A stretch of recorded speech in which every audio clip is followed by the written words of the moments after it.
Mr. Modi is sort of the Timu version of Netanyahu. Okay? It's a little poor copy. And we call upon the Indian government to not be inspired by the worst examples possible. We pride ourselves, we in Pakistan pride ourselves that we're the heirs of the Indus Valley civilization. Daur is a stone throw away from my constituency back home. India also prides itself that they're the heirs of the Indus Valley civilization. So we should act as heirs of the Indus Valley civilization and not as... Last night, when their planes attacked our country, Pakistan's military responded with precision. They only targeted and downed 6 planes because we believed those 6 planes were the ones who released their load on Pakistan. Following that, the Indian government, in the next 2 days, launched missile strikes into Pakistani territory, and as a response to that, Pakistan responded in kind.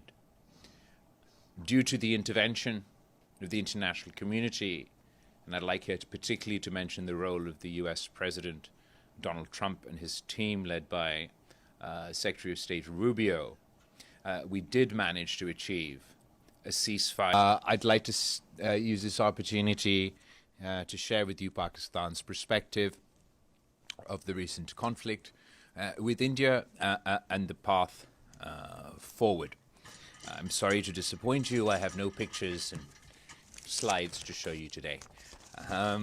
But all jokes aside, Pakistan के अंदर जो कार्रवाइयां हो रही हैं, जो कार्रवाइयां आलम तंजीमों की तरफ से ये कार्रवाइयां जारी strikes within Pakistan in violation of the UN Charter, in violation of international law. They targeted civilian infrastructure, they targeted religious worship places, they targeted dam, water and energy infrastructure, and innocent civilians, women and children, lost their lives. India used as a premise for this attack the terrorist attack that took place in Indian-occupied Kashmir a couple of weeks earlier.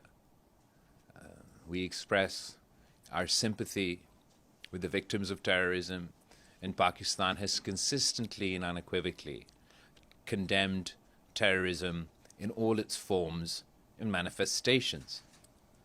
Immediately following this terrorist attack, the Prime Minister of Pakistan, Mr. Shehbaz Sharif, offered publicly to India and the international community that Pakistan was ready to be part of any impartial international investigation into this terrorist attack.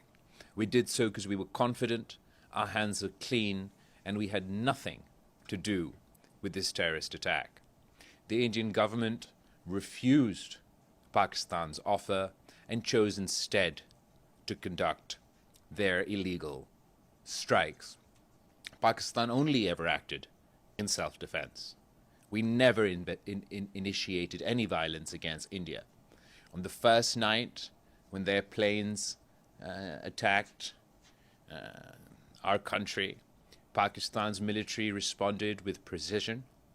They only targeted and downed 6 planes because we believed those 6 planes were the ones who released their load on Pakistan. Following that, the Indian government, in the next 2 days, launched missile strikes into Pakistani territory, and as a response to that, Pakistan responded in kind. Due to the intervention of the international community, and I'd like here particularly to mention the role of the US President Donald Trump and his team led by Secretary of State Rubio, we did manage to achieve a ceasefire between India and Pakistan. This is a welcome first step, but it is only a first step. I must emphasize that the global community today is less safe post this ceasefire, post this conflict in India, than we were before. And it's simply because the threshold for a full-blown military conflict between two nuclear-armed states has come down, has not gone up. We've seen during the course of this conflict how quickly the escalation ladder between our two countries rose, and the concern is that the next time there is such an incident, there may not be time for the international community to intervene before things get a lot worse. That is why it is absolutely important for Pakistan, but for the international community by and large, to continue to pursue dialogue and diplomacy is the only viable path to peace. Pakistan's position today is that we would like to have a comprehensive dialogue with India that of course discusses the issue of terrorism. Pakistan is a victim of terrorism. The single largest number of terrorist attacks that takes place in any one country is Pakistan. The single largest number of victims of terrorism is Pakistan. I myself have suffered at the hands of terrorists. My mother, Shaheed Mohtarma Benazir Bhutto, who was assassinated by terrorists. The military leadership in Pakistan, the political leadership in Pakistan, Pakistan as a country, is not the caricature that India would like to paint of us. The political leadership have fought against these beasts, these terrorists on the front line, and we've paid a heavy cost in that battle. Our military leadership has fought these beasts on the battlefield. They've earned their honors and their titles and their promotions as a result of the taking them on in South Waziristan, taking them on in North Waziristan.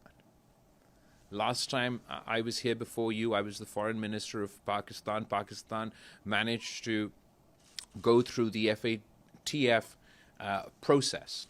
And we had the FATF as an organization endorse that Pakistan has taken the appropriate measures for CT, for combating terror financing.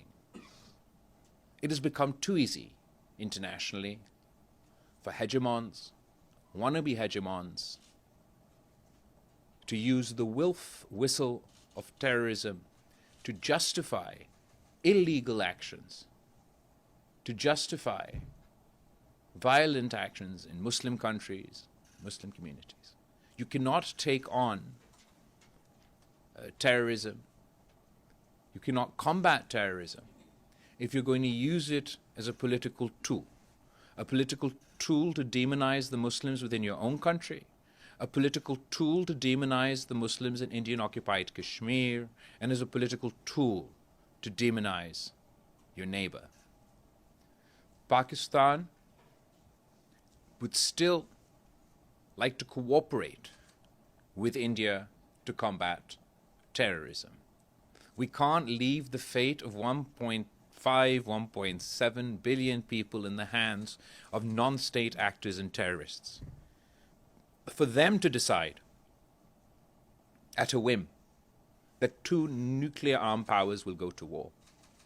And this is the new normal or the new abnormal that the Indian government is trying to impose on the region. That if there's a terrorist attack anywhere in India, anywhere in Indian-occupied Kashmir, it means war with Pakistan. And reciprocity would mean that any terrorist attack in Pakistan, particularly given our long list of complaints about Indian involvement in Balochistan and Pakhtunkhwa with the BLA, with the war with India, that is untenable. You can't have no dispute resolution mechanisms between two nuclear-armed countries. In addition to a dialogue on terrorism, where hopefully we're able to agree to some sort of mechanism where if India has any complaints or Pakistan has any complaints, we should be able to bring those complaints to a mutually agreed forum where we work together to identify the terrorists, to track the terrorists, and deliver justice to the victims of terrorism. To ensure that we cooperate to address this issue rather than, as a knee-jerk reaction, go to war. In addition to this, obviously, there's a root cause. And in this case, the root cause of terrorism in Indian-occupied Kashmir is the unresolved agenda of Kashmir before the United Nations Security Council. There are promises that we made as an international community to the people of Kashmir, that India made to the people of Kashmir, and those promises are still not kept. If we're going to continue to ignore this issue and allow that wound to fester, there will forever be a bone of contention between India and Pakistan. In addition to Kashmir, the most recent front that India has opened in the context of this crisis is the weaponization of water. The violation of the Indus Water Treaty by the Indian government must be condemned across the board. We cannot allow this precedent to be set. The mere threat to cut off the water supply for 200 million people is a violation of the UN Charter. Acting on this threat would be seen as an act of war by Pakistan. This is not something I say with any pleasure. Pakistan does not seek to be in this position. But I ask any country that if their lifeline was being cut off, if their water supply was being cut off, how would they react? The weaponization of water, given the challenges of climate change, the water scarcity that we anyway face in Pakistan, is something that surely no civilized country can endorse. No civilized country must allow for this precedent to take root. The Pakistani delegation today is concluding our trip here to New York and our engagements at the United Nations, where we engage with various representatives of different countries and obviously of the United Nations, including the UN Secretary General, the President of the UN, the Security Council, E10 group, and others, where Pakistan has appealed to the international community to assist us in our pursuit for peace. Just as the international community played its role in encouraging India to agree to a ceasefire, the international community must play its role in encouraging India to engage in a comprehensive dialogue with Pakistan so that we can address our issues and achieve peace. In conclusion, and before I take your questions, I'd like to know that India likes to present itself as a net security provider. The United States subsidizes the Indian economy, the Indian military, on the basis that it's to be a net security provider.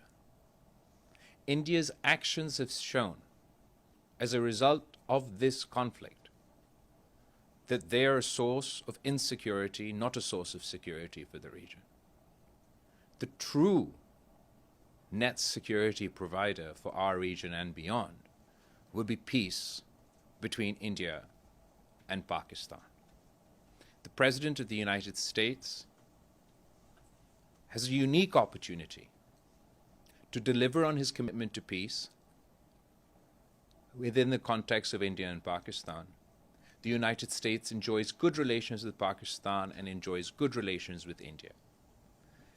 From tomorrow, we will be starting our engagements in DC, where we'll be engaging with representatives of the United States government, of the United States Parliament, and we will be seeking to encourage the United States and other international players to play their role to facilitate this process. I thank you, and I look forward to taking your questions.